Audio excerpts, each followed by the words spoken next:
നെടുവീർപ്പിലെ യാത്രയ്ക്ക് ശേഷം അടുത്ത് സ്പെയിനിലെ ഒരു ഐലൻഡായ ഗ്രാൻഡ് കനേറിയയിലേക്കാണ് അടുത്ത യാത്ര.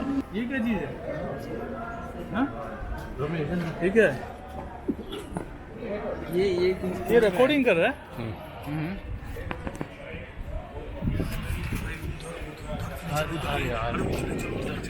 जन्नत है उधर तो। हाँ वो मैंने बोला उसको, हम लोग तो हमारे सामने सब रिकॉर्डिंग हो रहा है। अरे स्टॉप करने का ना। हाय, मैंने नहीं बोला था, बोल रहा ये सब यूट्यूब पे चलेगा। ऐसा मैं इसमें कौन सा लिखा है कि पांडे ने बोला है? डाल के अभी नाम आ गया ना। तो पांडे ने बोला, मेरा नाम नहीं है। ഇന്ത്യയിൽ ആൻഡമാൻ നിക്കോബാർ, ലക്ഷദ്വീപ് എന്നൊക്കെ പോലെ തന്നെ സ്പെയിനിൻ്റെ വളരെ മനോഹരവും one of the best tourist ഡെസ്റ്റിനേഷനുമായ ഒരു ഐലൻഡാണ് ഗ്രാൻഡ് കനേറിയ. ഇതുപോലെ തന്നെ ലാസ് പൽമാസ്, ടെനറിഫെ, ഈ ഗ്രാൻഡ് കനേറിയ ഇതുപോലെ അനേകം ദ്വീപ സമൂഹങ്ങളുണ്ട് ഇവിടെ. വളരെ മനോഹരമായ ബീച്ചുകളാണ് ഈ ദ്വീപുകളിലുള്ളത്.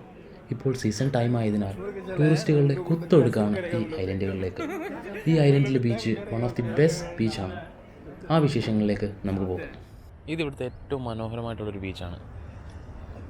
മെയിൻ ടൂറിസ്റ്റ് അട്രാക്ഷൻ ഈ ബീച്ച് തന്നെയാണ്.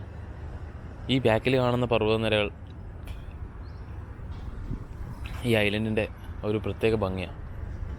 ഇതുപോലെ തന്നെ അപ്പുറം ഒരു ഐലൻഡുണ്ട്, ടെനറിഫെ. ഇവിടെ നിന്ന് കാണാൻ പറ്റുമോ അറിയില്ല, ആ ദൂരെ കാണുന്ന പർവ്വതം. ഈ ഐലൻഡിൻ്റെ ഏറ്റവും വലിയൊരു പ്രത്യേകത എന്ന് പറഞ്ഞാൽ ഇവിടെ വോൾക്കാനിക് ഇറപ്ഷൻ സംഭവിക്കാറുണ്ട്.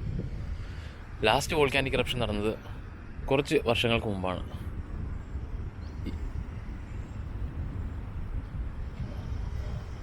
ഇപ്പോൾ ക്രിസ്മസിൻ്റെ സീസൺ ആയതിനാലും ക്ലൈമറ്റിൻ്റെ പ്രത്യേകതയാലും ഒരുപാട് ടൂറിസ്റ്റുകളാണ് ഇവിടേക്ക് ഒഴുകിയെത്തുന്നത്. ഇപ്പോൾ രാവിലെ സൂര്യൻ ഉദിക്കുന്ന സമയമായി. ഇപ്പോൾ ടൂറിസ്റ്റുകളെല്ലാം ഇനി വെയിൽ കായാനായിട്ട് വരും. അതിനായിട്ട് ഇവിടുത്തെ ബീച്ചിലെ അതോറിറ്റീസ് അവർ കിടക്കാനുള്ള ബെഞ്ചും കാര്യങ്ങളെല്ലാം റെഡിയാക്കിക്കൊണ്ടിരിക്കുക.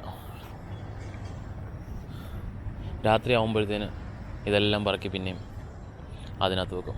ഇവിടുത്തെ പിന്നെ വേറൊരു കാര്യം പ്രത്യേകം ശ്രദ്ധിക്കാനുള്ളതെന്ന് വെച്ചാൽ, നമ്മൾ ഈ ബീച്ച് നോക്കിക്കഴിഞ്ഞാൽ നമുക്കൊരു കുപ്പ സാധനങ്ങളോ അല്ലെങ്കിൽ ഒരു പ്ലാസ്റ്റിക്കോ കവറോ അങ്ങനെ ഒരു കാര്യങ്ങളും നമുക്കിനകത്ത് കാണാൻ പറ്റില്ല. വരുന്ന ആൾക്കാരുടെയും ഇല്ലെന്നുണ്ടെങ്കിൽ ഇവിടുത്തെ അതോറിറ്റീസിൻ്റെയും ഒക്കെ ഒരു ഇടപെടലും ഒരു കരുതലും ഒക്കെ കൊണ്ടാണ് ഈ ബീച്ച് ഇപ്പോഴും അതിൻ്റെ ഭംഗി അതേപോലെ നിലനിർത്തിയിരിക്കുന്നത്. നമ്മുടെ നാട്ടിലെ ബീച്ചും കാര്യങ്ങളൊക്കെ ഇതിനേക്കാളും എത്രയോ ഭംഗിയുള്ള ബീച്ചസും കാര്യങ്ങളൊക്കെ ഉണ്ടായിട്ടും അതിനെയൊക്കെ എന്തുമാത്രം രീതിയിൽ എക്സ്പ്ലോയിറ്റ് ചെയ്യുന്നത്. ഇതൊക്കെ കാണുമ്പോഴാണ് നമ്മുടെ നാട്ടിലെ ബീച്ചസൊക്കെ ഓർമ്മ വരുന്നത്. എവിടെ നോക്കിയാലും കുറേ പ്ലാസ്റ്റിക്കും കുപ്പിയും പാട്ടയും ഒക്കെ കൊണ്ട് മലിനമാക്കി നിറയും. ഇതിനൊക്കെ ഇതുപോലെ നിലനിർത്തുന്ന ഇവിടുത്തെ ഗവൺമെൻറ്റും അല്ലെങ്കിൽ ഈ വരുന്ന ടൂറിസ്റ്റുകളും അവരാണ് മെയിനായിട്ട് ഇതിന് മുൻകൈ എടുക്കുന്നത്. ഇപ്പോൾ എത്രയോ വീഡിയോകളിൽ കണ്ടിട്ടുണ്ട് നമ്മൾ ഫോറിനേഴ്സൊക്കെ നമ്മുടെ നാട്ടിൽ ബീച്ചിൽ വന്നിട്ട് അവർ ക്ലീനിങ്ങിന് മുൻകൈ എടുക്കുന്നത്. അതൊക്കെ ഒരുപക്ഷെ അവരുടെ ആ ഒരു പ്രകൃതിയോടുള്ള സ്നേഹവും കാര്യങ്ങളും കൊണ്ടായിരിക്കും. നമ്മുടെ നാട്ടിലാണെന്നുണ്ടെങ്കിൽ എത്രയും കുപ്പകൾ കൊണ്ട് തള്ളാമോ അത്രയും കൊണ്ട് തള്ളാനായിട്ട് എല്ലാവരും ശ്രമിക്കുള്ളൂ.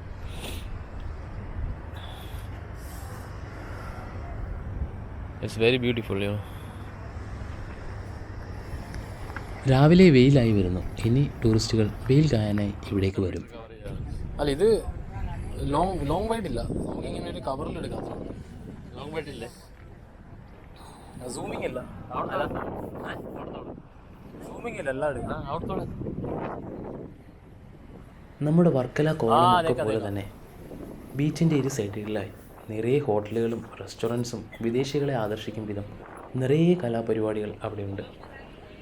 ബീച്ചിൽ തന്നെ ഒരുപാട് സാഹസിക വിനോദങ്ങൾ, സർഫിങ്, ജെറ്റ് സ്കി, അതുപോലെ തന്നെ പാരാഗ്ലൈഡിങ്, കുറേ കാര്യങ്ങൾ നമുക്കവിടെ ചെയ്യാനുണ്ട്. അനേകം വിദേശികൾ ഈ ബീച്ചിൽ വന്ന് വെയിൽ കായാനൊക്കെ കിടക്കുന്നുണ്ട്.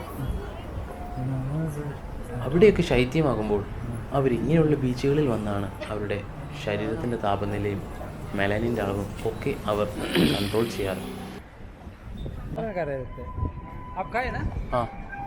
ഇവിടെ ഒരു സ്ത്രീ ആൾക്കാരെ എൻ്റർടൈൻ ചെയ്യാനും ഉപജീവനത്തിനായി ഓടക്കുഴൽ വായിക്കുന്നത് കാണാം. ഇതുപോലെ അനേകം കാര്യങ്ങൾ ഈ ഐലൻഡിൽ കാണാനുണ്ട് എന്നാണ് ഇവിടെ ഞങ്ങളുടെ ഹോട്ടൽ മാനേജർ പറഞ്ഞത്.